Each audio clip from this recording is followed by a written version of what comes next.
Hi friends, ಇಲ್ಲಿ ನೋಡಿ ಏನಿದೆ ಕ್ವಶನ್ ನಮಗೆ the total surface area of a right circular cylinder having radius r and height h is ಅಂತ ಕೇಳಿದ್ದಾರೆ. ಓಕೆನಾ. ಸೊ ಇಲ್ಲೊಂದು ಸಿಲಿಂಡರ್ನ ಕನ್ಸಿಡರ್ ಮಾಡೋಣ ನಾವು. ಸೊ ಇಲ್ಲಿ ನೋಡಿ ಫ್ರೆಂಡ್ಸ್, ಇಲ್ಲಿ ಅಪ್ಪರ್ ಸರ್ಫೇಸ್ ಏನಾಗಿದೆ ಸರ್ಕಲ್ ಶೇಪಲ್ಲಿದೆ, ಹೌದಾ, upper surface of the cylinder. Similarly lower surface ಕೂಡ ಏನಾಗಿದೆ, ಸರ್ಕಲ್ ಶೇಪಲ್ಲಿದೆ. ಓಕೆನಾ. ಸಪೋಸ್ ಈ ಸಿಲಿಂಡರ್ನ ನಾವು ಕಟ್ ಮಾಡಿ ಓಪನ್ ಮಾಡಿದರೆ ನಮಗೆ ಯಾವ ಶೇಪ್ ಸಿಗುತ್ತೆ, ರೆಕ್ಟ್ಯಾಂಗಲ್ ಶೇಪ್ ಸಿಗುತ್ತೆ. ಓಕೆನಾ. ಸೊ ತುಂಬ ಜನ ಈ ಫಾರ್ಮುಲಾಸ್ನ ನೆನ್ಪಿಟ್ಕೊಳ್ಳೋದು ಕಷ್ಟ ಅಂತಾರೆ. ಸೊ ಏನಿಲ್ಲ, ತುಂಬ ಈಸಿಯಾಗಿ ನೆನ್ಪಿಟ್ಕೋಬೋದು. ಸೊ ಇಲ್ಲಿ ಸರ್ಕಲ್ ಶೇಪ್ ಇದೆ ಅಲ್ವಾ. ಸೊ ಓಪನ್ ಮಾಡಿದರೆ ನಮಗೆ ಈಗ ಸರ್ಕಲ್ದು ಸರ್ಕಂಫರೆನ್ಸ್ ಏನಂತ ಕರಿತೀವಿ, 2πr ಅಂತ ಕರಿತೀವಿ. ಸೊ ಅಂದರೆ ಈ ಎಂಡಿಂದ ಈ ಎಂಡ್ಗೆ ಲೆಂತ್ ಏನಿರುತ್ತೆ ನಮಗೆ 2πr ಇರುತ್ತೆ. Okay.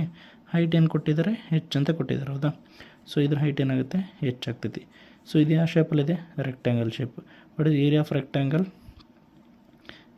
Rectangle is equal to length into breadth. So length ಏನಿದೆ 2πr, ಬ್ರೆಡ್ತ್ ಹೆಚ್ ಇದೆ. ಓಕೆ, ಅಥವಾ ಹೈಟ್ ಅಂತ ಕನ್ಸಿಡರ್ ಮಾಡ್ಬೋದು. ಸೊ ಇದೇನಾಯ್ತು ಈಗ ನಮಗೆ 2πr ಹೆಚ್ ಆಯಿತು. ಓಕೆನಾ. ಸೊ ನೆಕ್ಸ್ಟ್ ಈಗ ಅಪ್ಪರ್ ಸರ್ಫೇಸು ಲೋಯರ್ ಸರ್ಫೇಸು ಯಾವ ಒಂದು ಶೇಪಲ್ಲಿದ್ದಾವೆ, ಸರ್ಕಲ್ ಶೇಪಲ್ಲಿದ್ದಾವೆ. ಬಟ್ ಇದು area of circle is πr square, ಹೌದಾ. ಸೊ ನಮಗೆ ಎರಡಿದೆ, ಅಪ್ಪರ್ ಸರ್ಫೇಸೂ ಇದೆ, ಲೋಯರ್ ಸರ್ಫೇಸ್ನೂ ಇದೆ. ಸೊ ಹಂಗಾಗಿ 2πr ಸ್ಕ್ವೇರ್ ಆಗುತ್ತೆ, ಹೌದಾ. ಸೊ 2πr ಸ್ಕ್ವೇರ್, ಎರಡು ಸರ್ಫೇಸ್ ಇರೋದ್ರಿಂದ. ಸೊ ಈಗ ಎರಡು ಏರಿಯಾನ ಆ್ಯಡ್ ಮಾಡಿದ್ರೆ ನಮಗೆ ಸಿಲಿಂಡರ್ ಏರಿಯಾ ಸಿಗುತ್ತೆ. ಸೊ ಹಂಗಂದರೆ total area of the cylinder